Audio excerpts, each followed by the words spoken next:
Hi you guys, welcome to my channel. My name is Karen Odd and these are Karen's Oddities. If you're new here, welcome. If you're returning, welcome back. Regardless, I do want to ask that you give this video a thumbs up, comment your thoughts below, even if you disagree with my content. And I also want to ask that you share this video and our channel with one person that you know, as I'm confident there is something here that both you and they can benefit from. Yes, I'm clearly recording this video from my car. I'm waiting in the parking lot. I have a lunch date today with like a previous colleague. I don't know if it's romantic yet, to be determined.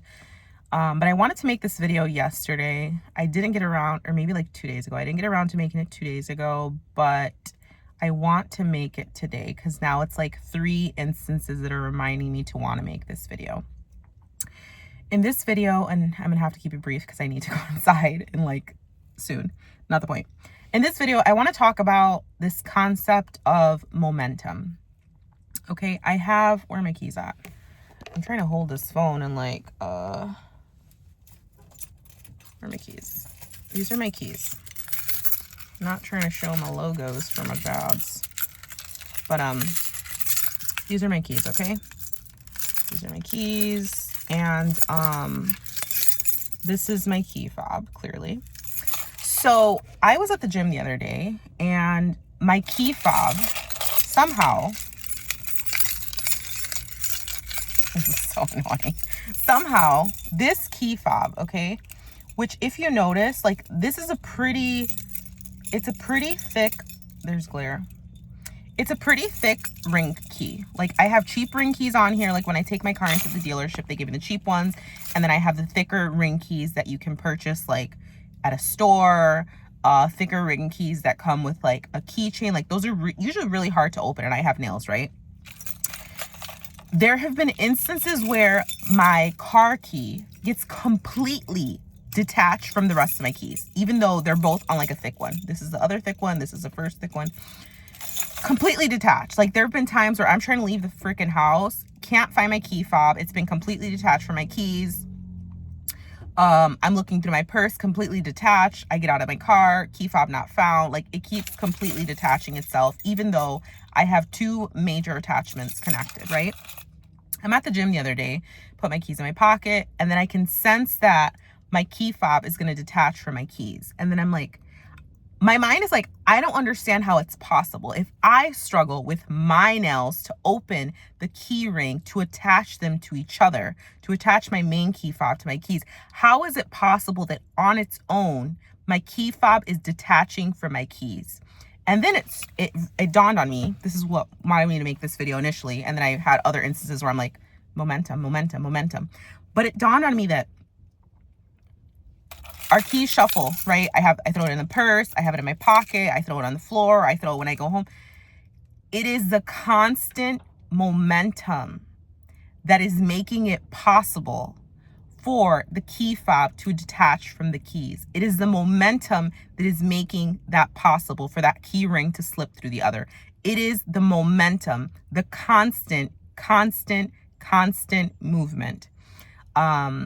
And momentum is essentially, I don't know the exact definition. I didn't look it up ahead of this, right? But momentum is essentially the ripple effect, the effect of another action. So action multiplied over action creates momentum, force, speed. I'm not a physicist. I don't know all the proper terms, but that's what momentum is essentially, right? It's like things that are happening are creating a chain effect or reaction in something else. So then I realized, okay, it's the momentum. It's the momentum in me dropping my keys, me throwing them, that's gradually making it possible for these tight ass ring holes to like somehow interlock and like make it possible for that key to escape.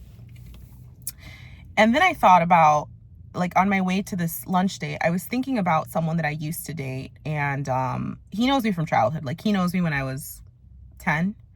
Our parents know each other. Like we used to carpool. My mom would take him and his sisters to school, and then his mom would pick us up and drop us off because we lived a couple streets over. Not the point. So knows me from childhood. We reconnected when I got back on dating apps after I got out of my 10-year relationship.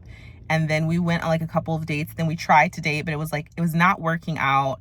Because I think that he had we had different expectations of what a relationship should look like. We had different expectations of what communication should look like. We weren't communicating well. We weren't mature about it. And I don't think either of us were in the position to like be dating each other. So we tried to date a couple of times and we had a disagreement and we fell out. And then I would run into him all the freaking time. And then we reconnected. And then at that point, my ex-boyfriend at that time wanted to like take me out on he invited me to a concert randomly. Right? So I go with him to this concert and this guy was like pissed about it and like flipped the frick out of me. And I'm just like, you're not my boyfriend. I can go to a concert with someone else. I can go to eat with someone. You're not my boyfriend. The last time I checked, you're not my boyfriend, right? So we had another falling out. And then we tried to reconnect a few months ago. Maybe I can't do math. What are we in? I don't know. I think it was last summer. We tried to reconnect and everything that I had felt before, it wasn't there anymore. All the feelings and like, he would tell me, right? He's like, you know, I keep having dreams of you. Like we would run into each other in the randomest places, like Halloween USA, out in a different city. We'd run into each other. He was heading to the bank and he would see me all the time. He would see my family. He's like, you know, I think about you all the time. I keep thinking like it's a missed opportunity for us to have not connected. And I would think about it too. Cause honestly, like I felt like we never gave each other a chance to explore what a connection with each other could have been like. So my point is, stick with me. We reconnect last summer. I think both of us, it's still that thing of like, we want to see if there's something there because we never explored it further. I think we had like one kiss, maybe two. Didn't get further than that. We were never intimate, but we never gave each other the opportunity to like actually date each other and be vulnerable with each other and really get to know each other on a deeper level, which I think is what we were both curious about. And when we connected this last summer, it's like, I felt nothing. And I can't speak for him, but I imagine he didn't feel much either because beyond that hangout, we never reconnected again. There was no follow-up via text. I think we kissed again that day. There was no, I hope to see you soon. There was none of that. So I'm just like, what does that mean? In my mind, that means that before, there was a lot of momentum. There was excitement. There was intent on both ends. We were both creating momentum. And sometimes momentum can happen naturally. Like in my key situation, it's natural. I'm shuffling, I'm moving. Sometimes we create momentum. And when you can create momentum, everything that you're feeling, it's just a fucking illusion. You know what I mean? Like the momentum, you are creating excitement around that situation. That situation might not be that exciting. Last piece, my third piece that made me want to make this video. Yesterday, I had a very long conversation with a friend of mine that lives out of state. And he disclosed with me that he's considering getting a divorce. He disclosed to me that a lot of things, I'm not going to share his business on here, but essentially there's someone that he met. He's not saying that this is the person he wants to be with, but he's saying like all these things happen, these things change in his life. He feels that he's changing. He feels that he's grown apart from his partner and this person. That's momentum, my bro. That's momentum, my bro.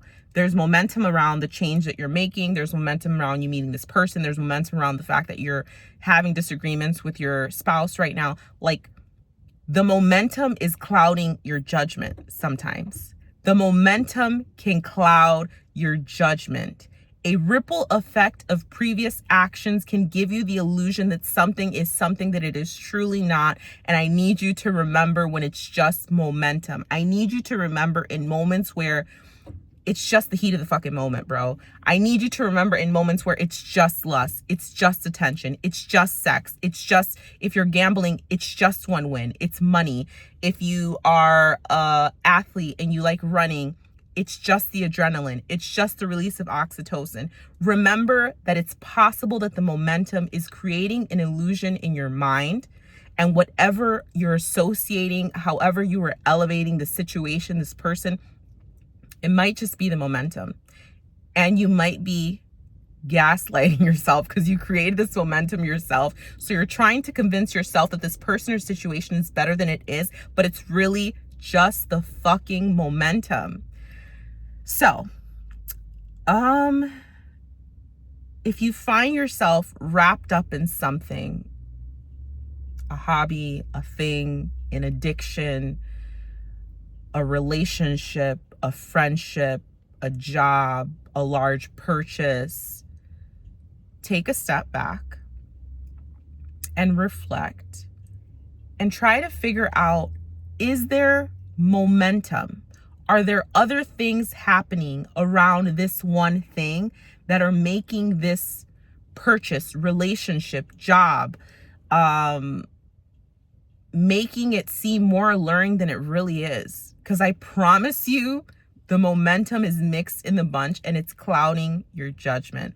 If we don't take time to reflect, you're not really going to know what's real. You're going to make decisions based on impulse. You're going to make decisions based on feeling. You have to take a step back and reflect, right?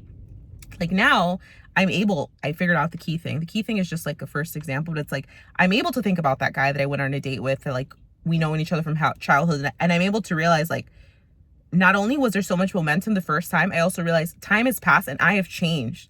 I want different things. I see you differently. You are different. There are things that me and you are not compatible on. There are things that you and I do not provide for each other. I think about my friend and it's like, I told him, I'm like, you need to think. I'm not saying the right answer is to stay and be unhappy. I'm not saying the right answer is to get with this other person. I'm not saying there's a right or wrong. I'm just saying we need to take time to think, reflect, and assess. Assess all the factors, assess everything that's surrounding this, assess everything that is connected and touching that one idea, that one thought, that one thing that you want, that one relationship, that one person. What else is in the mix, right? Like I think about right now, like my connection with my situationship, and I'm just like, there's a lot in the mix. He got a divorce. I got out of a relationship. I was in my feelings. There's comfort. There's familiarity. There's trauma bonding. There's attraction. There's good sex. Mix it all in. When you pull all that stuff out, you don't got a lot left there. Okay? There's not a lot left. A lot of it is the momentum. I think my phone's going to die and I need to get in here to the state. Wish me a good time on the state. I'm going to ask a very specific question to him. And I will catch you guys on the next video. Thank you so much for watching. Don't forget the momentum.